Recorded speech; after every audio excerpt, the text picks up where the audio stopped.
setting the parameters for perceived failure. In yesterday's video, I talked about why sometimes we're reluctant to plan, to set an intention, to diarise and to schedule it, because we like the idea of going with the flow, but how perhaps that isn't an approach that's going to work for us. And another issue that we often have, and again I know this from my own experience, is we don't like to set specific intentions because it sets the parameters for perceived failure. If we set a very clear intention of what we're going to do and then we don't do it, we're going to feel bad about that. But ultimately, the key word there is perceived. It's only what we're actually seeing, because if we don't set a plan to do it, we're even less likely to do it.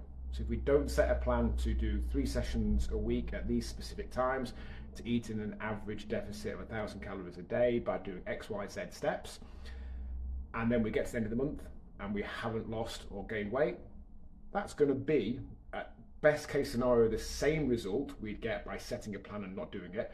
But realistically, it's going to be a far worse result. Realistically, we're going to achieve more, we're going to do better by setting that plan, breaking down the steps, scheduling it, and then doing that thing.